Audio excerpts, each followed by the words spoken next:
In this video, I'm going to give you a simple breakdown of how I approach the Spanish past tense, or at least the main past tenses in Spanish, how you can learn them in a more of a intuitive, less demanding and mentally taxing way, so that you're not stuck learning all of these like grammar and kind of conjugation tables and scratching your brain trying to make sense of everything.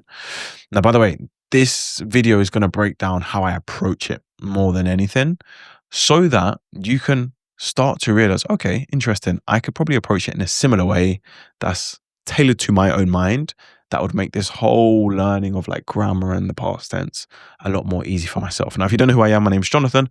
I started learning Spanish through immersion and comprehensible input back in February 2021. I set myself the goal at the time to reach conversational fluency by my birthday in November.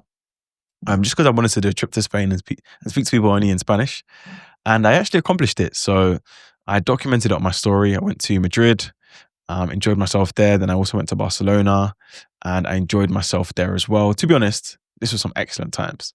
But yeah, since then I've done a few interviews in Spanish just explaining the process that I went through. So this is the interview I did with Mike Ben. This is also the interview I did with Pablo from Dream in Spanish. Big shout out to those guys. But today, guys, I wanted to speak about this specific topic in particular. And it was actually triggered by a one of the members of my private group that we're learning Spanish together. Links in the description for that, by the way. But yeah, they mentioned that, okay, one of the topics they're struggling with is like the past tense. Okay. And it made me think, all right, well, how do I approach the past tense? Because I distinctively remember like going on YouTube, watching all of those grammar videos, the ones with the whiteboards, and they put all of like the conjugations and they kind of like help you to understand it. And don't get me wrong, I probably did pick up some stuff there. But I think, at least for me, when things started to click was when I kind of left that behind. Okay. Now I didn't completely forget about it. And I'm going to show you the framework that I use to approach grammar. But what I started to do was break the rules a little bit.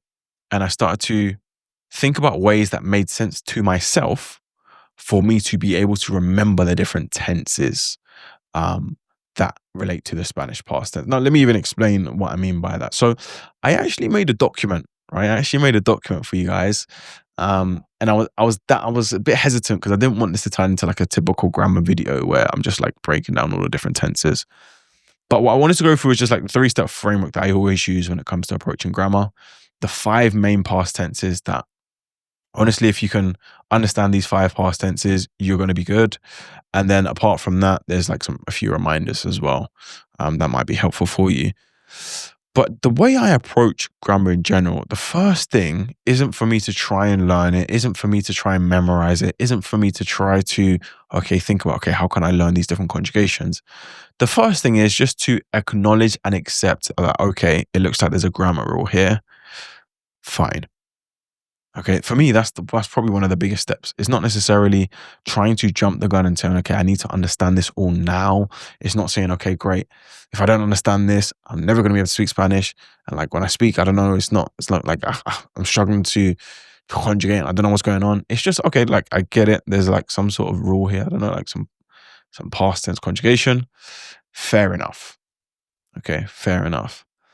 And what that's going to do is going to plant the seed in your mind that's going to allow you, with time and with the correct watering, for that seed to grow into a tree of grammar knowledge, which you can then use and pluck the different apples when it comes time to speak or to listen to natives. Okay. Now, once you plant the seed of like, okay, I acknowledge that there's a pattern here. I acknowledge that there's a grammar rule. The second thing that will happen with input, okay, and this is where more than anything, this isn't about studying. There is a time and place for that. But with a lot of input, it is key that you get a lot of input in context, right? Because in context, your mind will start to recognize patterns where that specific rule is deployed. Okay. Now, when it comes to the Spanish past tense in particular, especially if you're an English native speaker, there's going to be different Spanish past tenses that, as much as you can read up about, okay, this is the actual official reason why they use this past tense, this is the official reason why they use that past tense, at least for me, it still doesn't fully make sense. And that's okay. Because what I can do is I can make up for the lack of me understanding the actual logic behind it by recognizing the pattern of when natives use it. Does that make sense? Like, it's not necessarily about me understanding it to the T at the start. If I can focus more of my mental capacity towards, okay, I might not understand it, but at least I can kind of recognize, or I can at least hear or subconsciously acquire the feeling and the knowledge of, it sounds like in this case you use this, or it sounds like in this case you got to use this, right? That's how I approached it. And I found that this worked way better for me because it meant that honestly, a lot of the different past tenses that I'm even going to go through in this video, I had to look up and ask ChatGPT, okay, what's this one called again? Because I have like my own way of remembering it. And it is good to know like the actual names for these things with time, especially if you want to do a video like this. Like I should probably know this. But when it comes to just speaking fluently and understanding natives, you don't actually really need to know that. And the same thing happens in your native language. Like there's so many grammatical terms in English that I actually don't know. But if you ask me to use it in a sentence, I'll be able to do that for you. Okay. Now, once you've done enough of pattern recognition and you're getting to the point where you can confidently hear, and it's not even about being able to rationally or logically explain, it's being able to subconsciously recognize, okay, sounds like in this case we need to use this, sounds like in this case we need to use this, sounds like in this case we need to use this. Then what might happen in the case of some grammatical concepts is you might then start to say, oh, okay, I understand. That makes sense. We don't say that one because in this case it's this and in this case it's the other thing. That might happen. For me, in the case of the Spanish past tenses, it happens in some of the cases, in other cases it doesn't. However, it doesn't matter. Like you don't actually need to get to this step 3. You don't need to understand it. But if you want, this is also when it helps. If you want to study, it helps that if you've done 1 and 2, then if I was to now go and, okay, let me actually look up these rules, it's way easier for me now that I can speak Spanish and conversate. If I am to go and study these rules, it's like, oh, okay, fair enough. Like I kind of get it. Like, I do get it. It's because I'm not starting from zero. I've already got the tree, and now someone explaining to me, oh yeah, this is how this oak tree works. This is how apple trees work. Oh, okay, makes sense because I did see that last winter that the trees fell and then they came back. It's like someone explaining something that you already actually have practical knowledge on. It's way easier to understand. Okay, so the first thing is you just want to acknowledge and accept it. Then 2, we get in a lot of input. And through context, we allow our brain to recognize the patterns now that we've accepted that something like that exists. And what we can do is we can weave in to help with this pattern recognition. And this is what this video is going to be. I don't want it to be a full grammar overview like, oh, this is this ending, this is this ending. But if you do expose yourself and like, sometimes I call it fair enough lookups, where you just look up like the conjugation just to say, oh, okay, fair enough. If you allow yourself that flexibility of looking things up here and there, it's going to help with the pattern recognition. Over time, you're going to know that, okay, we need to use this in this context. We need to use that in the other context. And then with time, you'll get to that understanding. Okay. So now we understand that. What are the main 5 past tenses according to myself? Let me close this down.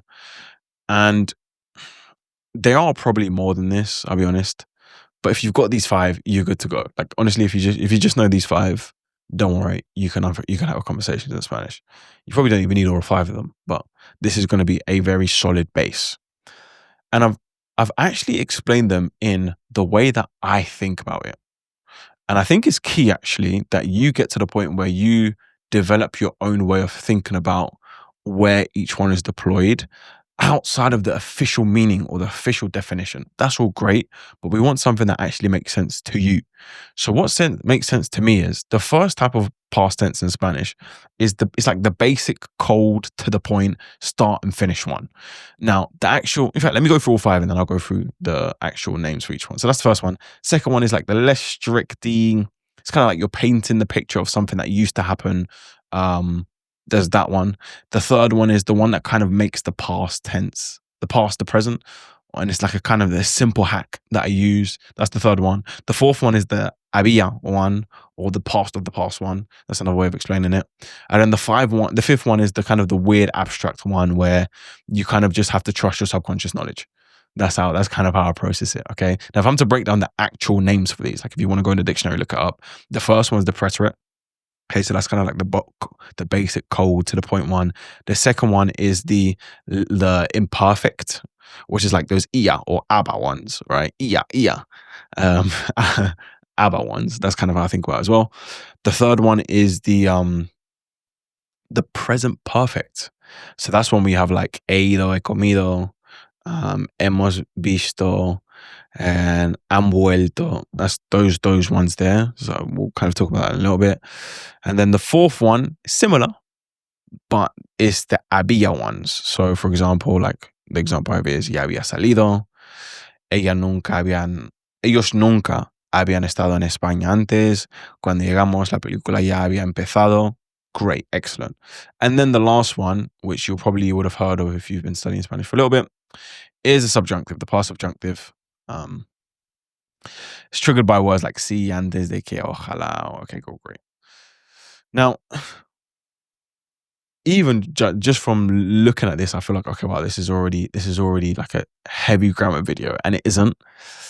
But the main thing I wanted to emphasize is, okay, the way that I've explained it here, it doesn't have to align exactly with what the official definitions / explication of the different tenses are, but it makes sense to me. Okay. And with time, what I would do, or what I did, is I started to recognize the patterns of where each one goes. Okay. Now I am going to break down and give a few examples of each one so you understand what I'm talking about. But the first one, okay, and bearing in mind, if you're actually at a really basic level, the way this works in Spanish is very simple.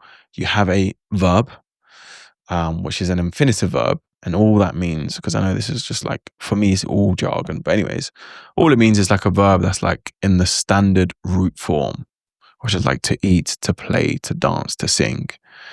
Now, obviously in Spanish, or I shouldn't even say obviously, now in Spanish, these verbs, the way we conjugate it, which just means that the way we can determine who is doing the thing and when they did the thing, is by changing the ending, and that's just conjugating the verb. Okay. Now, the way we're going to know what tense we're dealing with is just by looking at the conjugation of the verb. All right. Now, a lot of people think that, okay, great, if that's the case, then I just need to study all these conjugations. You don't need to do that from the start. What we're trying to do is recognize the different ways that these verbs can be conjugated, and then see how do the conjugations actually happen in real time. Like when people are speaking naturally, when do they use which ones? Okay. And genuinely, and the reason why I'm just hammering on about this is because when this actually started to click for me was when I just went down the route of like, okay, I can kind of understand the theory. I can kind of try and sit down and understand the grammar, but none of it is actually going to properly stick until I get enough pattern recognition in its actual context. And I will say that again and again and again and again and again, because that is the trick. Or at least in my experience, like you go way further from just getting more exposure to the actual thing. Like it will start to make sense in whatever way it makes sense in your brain. It might not be this same way for you. But if you just sit down and study, like what I would do is, and by the way, I wouldn't even speak against like looking at these conjugation charts. But if you go on, for example, Spanish dictionary, or you can go on word reference, like it will give you all the conjugations here. Let me zoom out a little bit. It'll give it to you. And this website is even a great website. I used to come into it all the time. But I wouldn't come here and just sit here and like try and learn all of this. It's not really necessary. Okay. Now that being said, let's go through it very quickly. Okay, so if we start with the basic, the preterite, right? The basic one. This one, just to explain like what I mean when I say the basic cold one. This one is when we want to speak about something in the past and it's already done. It's done. It started. It finished. It's done. Like yesterday, I ate a pizza. Yesterday, I went to the cinema. Ayer fui al cine. Right, it's done. Like I did it one time, finished. One time action, cold, strict, to the point, done. Okay. Ellos compraron una casa el año pasado. They bought a house last year. María escribió una carta a su abuela. Maria wrote a letter to her grandma, right? These are examples. Now, the way I started to notice these ones, like if you take a regular verb in Spanish, I remember, okay, this is the one where you've got like the E with the accent, the I with the accent, or the I-O with the accent. This is how I remembered it. Because I was like, oh, okay, interesting. So this is the hablé. Oh, okay. Hablaste, viste, bebimos. Like, to be honest, you can go into the videos and get into the weeds of all of this stuff. But honestly, I don't know if it's worth it. I don't know if it's worth it. The main things to understand is, okay, when I'm watching something and it's comprehensible enough, and they refer to something that was done, like something yesterday we went to the beach, yesterday I ate this. How did they explain it? Right? How do they explain it? And you'll find that usually they'll use the preterite. And that's the main thing. With time, the endings that we're talking about, the conjugations, will start to piece themselves together in your mind if you get enough input. But the main thing is, okay, that's the first example. That's the first past tense that could exist. Now the second one is kind of similar, but this one is a bit more, and again, this it kind of doesn't exist in English, it kind of does, but the way it works is that I think of it as being less strict in terms of the start and the finish. So it's not necessarily something that's like happened a one-time event, or like, oh yeah, I went to the cinema yesterday. It's more like I used to do this. So like, okay, when I was younger, I used to go to the school.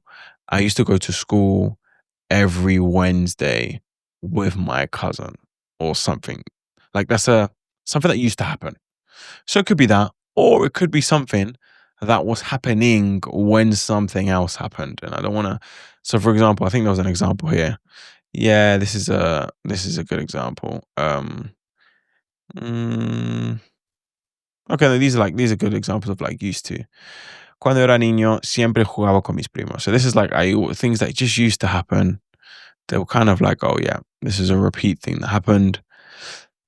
Ella leía mientras él escuchaba música. She was reading whilst he was listening to music. So that's another example, like something that was happening when something else happened. For example, you could say, estaba escuchando música cuando me llamaste.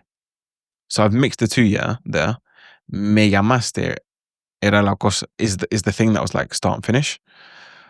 But then the thing that was happening when the start and finish thing happened and interrupted me is the imperfect. Does that make sense? I hope so. If not, don't even worry about it. Genuinely, don't even worry about it. Because with the input, now that you know this exists, like the main thing is, like the whole point of this video is really just to do number one. It's just to give you a bit more of of ability to acknowledge and say, okay, so that exists. There's probably another one. At some point, you'll start to come across this before, and these are the ones that end in aba or ia or aba, ia aba. You'll see them a lot, or aban, abamos. It'll start to click, but the main thing is, this is like something that used to happen, or something that was kind of like happening, and it's a bit loose, like estaba. Actually, no, let me do this. Yo hablaba con él mientras, sí, mientras él veía la película, y cuando él veía la película, ella estaba feliz. No sé. So there's like, it's not like a stop thing so strict like the first one. Like, oh, yesterday I ate pizza. So that's the slight that's how I process it, by the way. Maybe you might watch this and be like, no, that's completely wrong. Fair enough. I agree. It's wrong. The next one is the one that I use a lot. Like I learned this hack because a lot of the times people from Spain use it. So for example, when I speak to my partner, she was the one that probably yeah. So I got really used to this one. But basically, you know how like sometimes you'll have the past that's still kind of the present. So in English, we would use have. So for example, if I was to say, have you eaten today? That's kind of present, but it's past at the same time. I hope that makes sense. Like in my mind, it's like, okay, today is kind of, if I have eaten today, yeah, I've eaten today. That is the past tense. But the way I've kind of put it is kind of present. And I guess that's what the perfect tense is if in English. I'm sure the grammar guys will be like, yeah, I mean, the way you're explaining it's really bad. But this is how I think about it. So what I realized was that in Spain, anytime you're speaking about something that happened in the past, but it's still kind of the present, like for example, today, this week, this month, this year, this hour, this quarter, most times they will use this one, even though the thing happened, even if it was a one-time thing. So for example, hoy he comido pasta. Hoy he ido a la escuela. Hoy he conducido a, no sé, al centro comercial, right? These are things that happened. They're one-time things, technically, and that's why some people would actually use this one, because technically it's something that happened, start and finished. However, because it's within the context of something that's still now, whether it's today, this week, this month, this year, este año he hablado con muchas personas. Este año he ido a unas vacaciones en España, right? Like it's something that's still kind of happening, or it's not kind of happening. It's something that's still kind of affecting the current time, but it was the past. Now, the way we use this one, and the reason why I don't know why, something drew me to this because I remember I used to always see this, has, hemos, and I was thinking, what is that? Like I was just like, what is that? I remember I used to watch those. Like I can remember this specifically. I was watching Elite, and yeah, I remember I was watching it with the subtitles. I think there's one Netflix what do they call it, add-on thingy, one of those things where it kind of gives you the translation. It blurs the English translation and gives you the Spanish one. You know what I'm talking about, right? And I remember I used to see this as hemos, and I was thinking, what is that? And I remember there was a time I hovered it over it, and it was like I have. I was like, what do you mean? Because I have is tengo. I was like, what? This doesn't even make sense. And then obviously I kind of figured out that, okay, interesting. It looks like this is a slightly different I have. And obviously that's when I kind of got introduced to the verb haber. So obviously in English, there isn't a distinction between the different haves. Like if I wanted to say, okay, I have a charger, right? And if I wanted to say I have eaten, it's the same verb, right? We use the same word. But then in Spanish, it's just two separate words, if that makes sense. So the have of like an actual, I have a house, I have a car, I have a mother, that's tener. And then if we're talking about like, I have done something, and there is a word for this, I don't know, I think it's like transitive or something, I don't know. But there's a word for this. But that second type of have is what we're going to use in this case. Okay. Now, what will happen is, and this is why for me, it was a simple hack, because what I started to do was I started to realize, okay, they repeat these a lot. And so I was able to acquire these fairly quickly. Yo he, tú has, él ha, ella, nosotros hemos, vosotros habéis, ellos han, or ustedes, but I don't really use ustedes.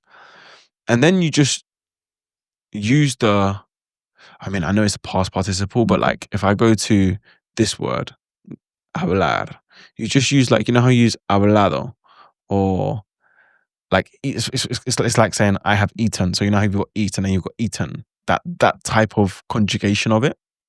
You just slap it there. You just slap it, and then it just makes sense.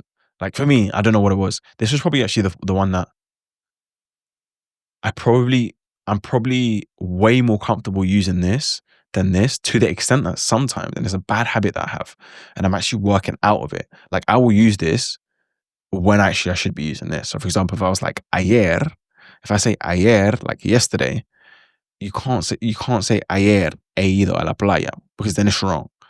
And I built up that bad habit because I was just like, this was my easy way in, right? This is my easy way in. For some people, like you might learn this one as your easy way in, and that's fine. And again, that's what I'm saying. It just comes down to what makes sense to you. But I remember that this went from being the thing where I was like, what is that? So I was like, okay, interesting. Once I accepted that, okay, this actually exists, this is how it works. Then I was able to, I don't know what it was, I picked this up very quickly. So I started using this a lot. I was just spamming it out. But for example, like hoy ya he hecho la tarea. So I've already done my homework today. You can also use this when you're talking about, oh, have you ever? So alguna vez has probado sushi? Have you ever tried sushi? Or Ellos han visto esa serie 3 veces, right? They've already watched that series 3 times, okay? Now, guys, this video is fairly long. Wow, time is flying. I'm enjoying myself with you. The fourth one. Okay, very simple. This is a very similar one. We're going to use that same haber verb, and I'm going to show you the conjugation of it, right? And this is very interesting. I'm breaking the rules. I feel a bit bad. I'm going deep into the grammar, and I don't usually go deep into grammar. But every now and then, it's good to break the diet. Do you get what I'm saying? Every now and then. So we're going to do it today. So, for example, we were looking at this, right? We were looking at this. Oh, sorry. That's not good. We're looking at as, a, I. Wow, I even completely forgot that I is haber. Wow. And this is even the point. Like, you'll just completely forget that. Hemos, habéis, and. But what we need now, guys, we need this one, the imperfect one. Había, habías, había, habíamos, habíais, habían. And I love this one because in a world where in Spanish there's just so many conjugations, I remember thinking, oh, but this is basically the same word every single time. Cold, clean, excellent. Let me learn these ones. And it kind of happened like naturally, I'll be honest. But because they sounded so similar, I was able to learn the conjugations of these fairly easily. Había, habías, había, habíamos, habíais, habían. And then what you do is like when this actually works, let me close this, is it's when you're kind of like using the past of the past. All right. What do I mean? So I'll give you a good example. So I had already left when you called me. Do you get it? So like when you called me, I'd already left. Ya había salido cuando me llamaste. Do you get it? So for example, let me give you another one. When we arrived, the movie had already started. Cuando llegamos, which is the past, that was like when we arrived, it started and finished. La película ya había empezado. It had already started. So it's kind of like mixing a little bit, like a weird version of this and this together. And you'll notice that you'll get a lot of mixing, Like, and it's kind of like, this is why this is the order. Like, this is kind of the order as well. Like, this is probably the fundamental one, and then you go to this one, and you go to this one, and you kind of mix some of them together. But you can also use this había one, which is why I also said it's the había one. Like, for example, they've never been to Spain before. Ellos nunca habían estado en España antes. They had never been to Spain before. So it's like they had never, similar to in English, but it's like, okay, nunca habían. So they had never, it's like the past tense version of it. Like for me, it's so interesting to make this video. I had to actually think about, oh wow, yeah, that is true. But I just think about this one. And the reason why I wrote this down, because I literally just think about this one as the había one. Like it's just había. Okay, había, habían, habíamos, habían, habíais. Es que yo nunca había ido ahí. No, es que en ese entonces nunca había hablado con ellos. Es que bueno, cuando me llamaste, nunca había. It's like, it's kind of, that's how I processed it. Now, maybe for you, you're not going to process it that way. But the point is, this came through a lot of input, and it came through just allowing my brain to make sense of things. And you'll start to create groups, create understandings that maybe other people don't, but for you, it makes a lot of sense. Now, let's go through the last one. And this one is our favorite, the subjunctive, one of the best topics in Spanish, the best one. I like, for me, this is kind of like the weird abstract one. And it's the one where the way I started to kind of attack the subjunctive was just to be like, honestly, just trust your subconscious knowledge. Once you've done a lot of input, this one here, genuinely, I couldn't explain to you the logic behind it.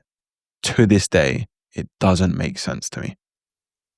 But I could be like, yeah, you probably need to use the subjunctive there. Did you get it? Now, in theory, the whole idea is that like, oh, this is when you're talking about like events that like hypothetical, that aren't real. But honestly, I feel like I could sit down and have a good debate about why that doesn't make sense, but it doesn't matter. It literally doesn't matter. And that's even the first thing. You just acknowledge it and just accept it. Like, okay, cool, this exists. And that's fair enough. Now, again, once I have my debate, there'll be other people like scholars and linguists or whatever they're called that'll be able to come with a counter argument and be like, no, it does make sense because of whatever it is. But we don't even need to go down that route. We just need to say, okay, great, this exists. How can we start to recognize the patterns? And look, one of the main things you're going to get some trigger words like sí or antes de que. Like I remember this one was one of the ones that was like, what? But with time, now it just is something that will be normal for me. Like I remember I actually asked ChatGPT, I was like, bro, can you give me an example of when we would use antes de que llegases? And I just know that that's right. Like I don't know what it means. I don't know why that's right. But for example, it's like before you arrived, we'd already prepared dinner. Antes de que llegases, ya habíamos preparado la cena. Now this is the había one that we were just talking about over here. But the point is like you can't say for some reason in Spanish antes de que. Well, you probably, yeah, like you wouldn't. I don't even know, but you wouldn't like. I wouldn't say antes de que llegaste. Now, if you were to ask me why would you not say antes de que llegaste, I don't even know, bro. But I just know, like, okay, and this is why I just trust my subconscious knowledge that, okay, if I'm gonna say antes de que, that sounds like the subconscious subjunctive is needed there, bro. Yeah, it sounds like we're gonna have to use this. The llegases, yeah, llegarás. We're gonna have to use that, and it's just something that I've now with time picked up. Now, for example, si yo tuviera más tiempo, estudiaría otro idioma.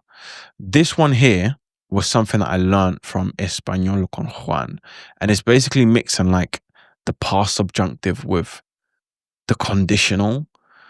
And once he mentioned it once in a video, I don't know what it was, it started to like click and I started to see it loads when I was getting input in. But it's kind of like, yeah, it's kind of like, okay, it's the past tense, but it kind of isn't. Do you get it? Like when you look at this, is that if I had more time, I would study another language. Is that the past tense? For me, I don't know. But that's how it works though. Did you get it? This is the beauty of the whole thing. Like, and this is what I'm saying. I understand why it can be complex, but if you go down the route of like trying to understand why it works, honestly, you'll just walk around in circles for a while. Unless you're just really smart, and I'm really not. And that could be a plausible answer. Maybe you're just way smarter than me, and you can be like, no, that doesn't make sense. That is the past tense because actually it's the past participle. Fair enough. But for me, I'm just looking at this and I'm like, bro, that's not even the past tense. But I know now that, okay, yeah, if I wanted to say that, I'm going to have to say, bueno, si yo tuviese más tiempo, estudiaría otro idioma. That sounds right to me. Even though it doesn't make sense, it just sounds right. And I know that, okay, that's probably like the weird abstract one where, bro, just trust your subconscious knowledge. Because there was enough times where I'd like pause here and I'd be like, oh, like for example, if I speak to my partner, I'd be like, oh, you see, how would you, it's kind of like, si yo estuviese. And she's like, yeah, that's how you say it. So I just realized over time that, you know what, I can probably just trust my subconscious knowledge at this point. Don't get me wrong. And we're going to quickly get to this in the reminders. I make mistakes. Like, you're going to make mistakes. But that's okay because normally, and this is probably one of the best feelings in Spanish, actually, yeah. And I actually would argue that it's something that you should use as a positive rather than a negative sign, is when you make a mistake and you can instantly feel that that kind of doesn't sound right. Like this just doesn't feel. That doesn't sound like it. That doesn't sound like what the proper Spanish, the natives would say. So, just to give you an overview, guys, the 5 different ones we have, like the basic one, the less strict, the kind of one that kind of makes the past the present, the había one, the weird abstract ones, we've got the preterite. If you want to look it up, like when you're looking up these words and they'll come up, what I used to do is just go on Spanish dictionary and just be like, oh, okay, so that's preterite, fair enough, and I carry on. The imperfect, we've got the present perfect, we've got the past perfect, and then this is where the subjunctive comes in. All right. Now, guys, I'm going to leave this in the link below. I'm going to leave the link to this, in the description below if you want to kind of go into it. But honestly, I wouldn't even focus too much on like the specific grammar. The whole point of this is just to give you acknowledgement of, okay, these are probably the main 5 things that I'm going to come up with. There's more, by the way, there are more. But if you can understand these, like, things will make sense to you, and it's a good base of where to start. Now, the only other thing I would say is, in terms of the reminders that I've put down here, guys, is, I mean, yeah, it's pretty much a repeat of what I just went through. But yes, like, there's a sharp and finished one, the open and going ones. And then the perfect tenses where you use haber. And then the subjunctive ones. The subjunctive, a lot of times you'll find that certain trigger words, si yo X, si yo tuviese, si yo hubiese. That's one side. Antes de que, ojalá tuviese dinero. Things like that, which will come with time.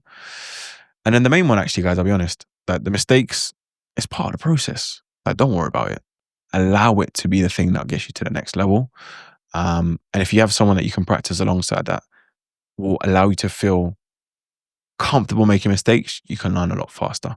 Now, guys, if you want to learn Spanish directly with myself, I've leave the link there as well.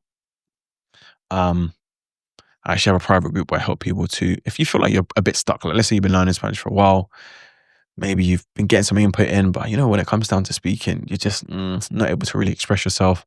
Or even like when you watch natives, like maybe you're watching some content and it's cool, but then you watch the native content and it's like, bro, I don't even know what's going on. And you want to work with me so I can help you to get to the point where your comprehension improves, but also your speaking ability improves, and you can reach that fluency stage that everyone seems to be chasing. Feel free to click the link. It'll be the first link in the description. Also, you'll find it in the document, and I'll see you in the next video.